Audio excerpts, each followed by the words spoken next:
Hey, welcome back to Real Talk. Thanks for hanging out with us. Pastor Joe, we got rules today. Rules. I like rules. I am tired of this thing that's going on in the world, so we're not going to talk about it. We shall not speak the words.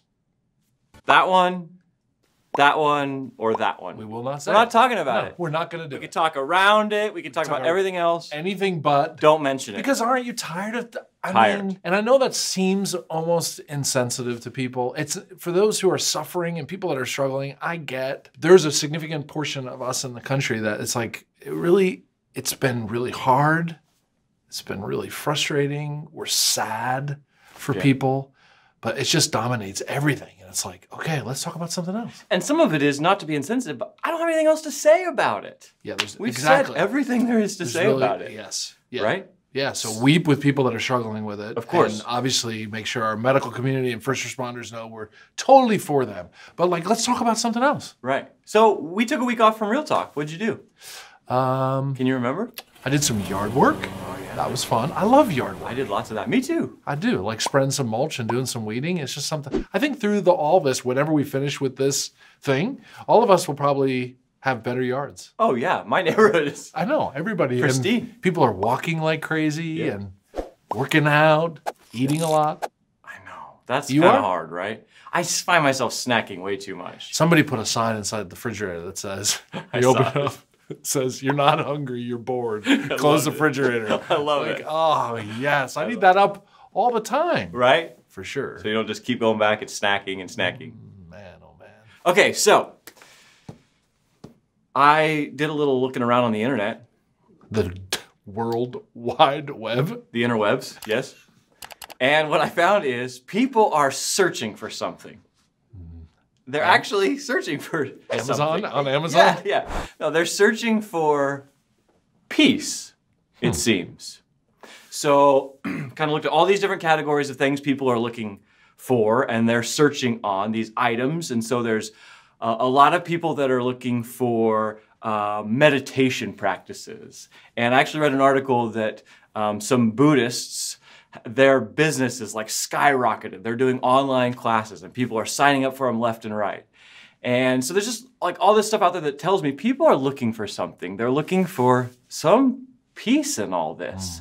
And I kind of think that maybe it's because we have time, we're at home, we have a little more space, and people are realizing, boy, I actually need some peace. Like maybe a couple months ago, they didn't even realize it because they're just going about life and it's so busy. And it's like, you have no time to think about sort of these existential real life questions, crazy big kind of questions, right? And now they go, oh man, that's interesting. So a lot of that kind of stuff. Interesting too, you know, we're how many weeks into it? So it's like, okay, the first week, we'll get to the other side of this. Second week, keep going with online shopping, trying to be as life as normal, but we're into 4 and 5 and 6 weeks of this, and people are realizing like, yeah, binge watching Netflix isn't gonna fill you up with peace. Right. Buying more stuff, working out harder, eating more, eating less.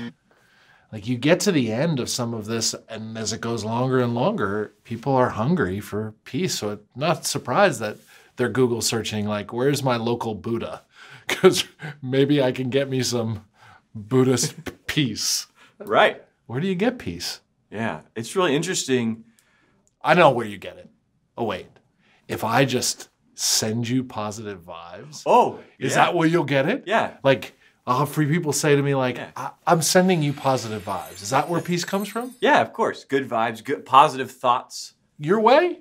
Positive thoughts your way? What does that mean? I don't know. How are they transmitting them to me? Yeah, that's weird when people say that. So if I said to you, I'm sending you a pizza, I could do that. Yes. I'm sending you flowers. I'm gonna open the door and there's gonna be someone there with a pizza. Can you well, send me leave it something? on my door now because you can't. But if you wanted to send me something, you could send me lots of different things. You could send me, you know, a case of beer. You could send me a bucket load of mulch. You could send me lots of things. But I'm not sure how I send you peace or positive vibes. Or how I receive that. Either way, what's the transmission there? I don't know. Is it like Venmo? Does There's like an online category that I can Venmo you peace? Like now I can transfer money really easily. If I say to you, you go, hey, I have something going on tomorrow and it's at noon and I'm kind of worried about it. And I say to you, noon, okay, at noon I will send you good vibes. I'll send you positive thoughts. Does that mean anything to you?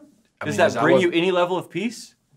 I guess that you're thinking about me, and maybe at noon tomorrow while I'm in the middle of something stressful that I stop and think about you. I don't know. I guess maybe that says you care about me. Probably what people intend, that you know that you care. And it's like, okay, that's good. But does it change any of the circumstances that I'm in? Right. So, I guess it's kind of warming to, think, oh, somebody's going to think about me. It warms the cockles of your hearts. Warming? I don't know. You didn't like I didn't know that you could be warmed. Like, how does one... No, there's this, I guess, a loving feeling. Yeah, right? But it doesn't change the outcome of anything. Right? So you're in the middle of something that you're struggling with, and you're looking for peace, and someone says, I send you positive vibes. It probably isn't going to change the circumstances of your day. Right. Well-intentioned. Yeah. Right? I think well-intentioned. But peace isn't something that you can download from someone and give it to them. Right. So what do you say for all those people that are searching for it? Like, I guess one of my questions, I always find this interesting.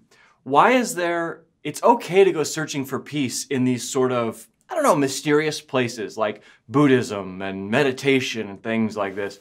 But if you say, hey, I know a guy named Jesus and he offers peace, people would be like, oh, don't put your religion on me. Like, why is it different? I don't know. That's interesting. I'm not really sure why it's different. It does feel different though, right? Oh, yeah.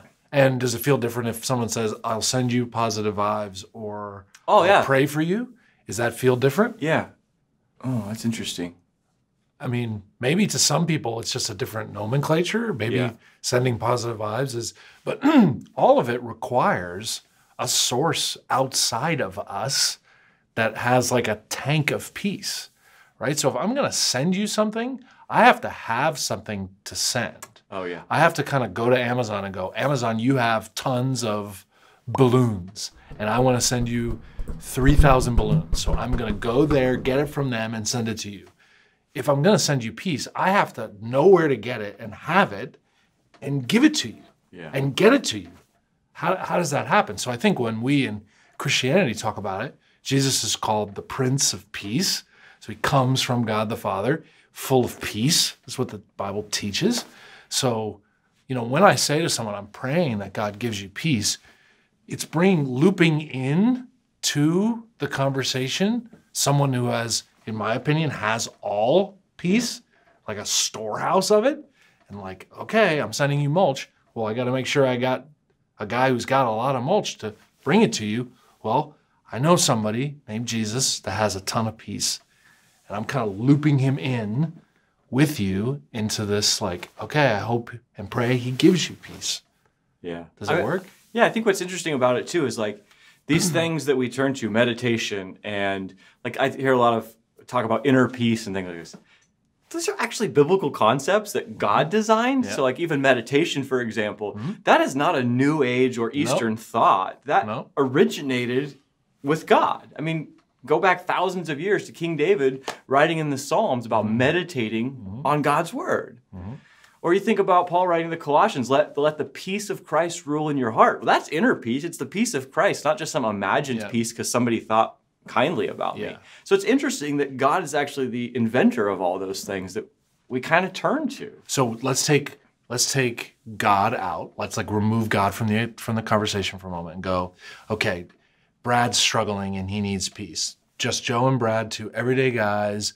Brad's going through a hard day and he goes, man, I just feel like I need peace.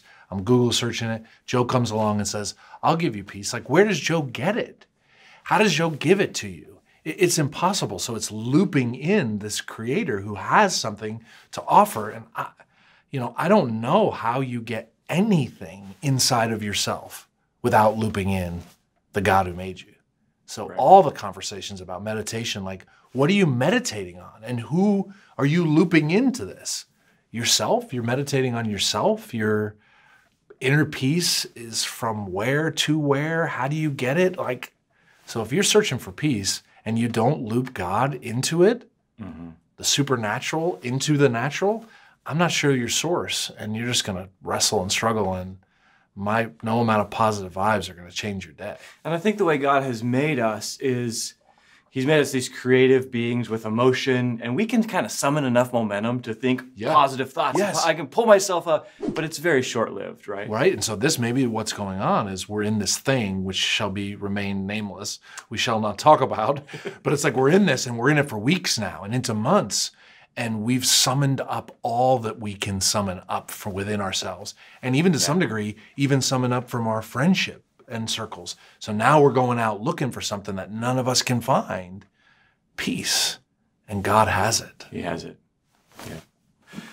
So there you go. Everybody's searching the World Wide Webs, and I think the answer is we're all missing something, and his name is Jesus, and he wants to give us peace. Mm-hmm. And as long as this nameless thing shall go on, and we continue to search, Jesus is the peace that we need. And we're super curious from you guys, like what are the things in the middle of this season that we can help you with and encourage you with? We'd love for you to comment below, let us know, talk to us, email us. We'd love to interact with you and do real talks on things you're curious about. Thanks so much for watching. Don't send me balloons. I hate balloons. You don't like balloons. I know they squeak, right? Yes, gross. See you next time. That was not a train wreck. Yes! It sucked, but it wasn't a train wreck.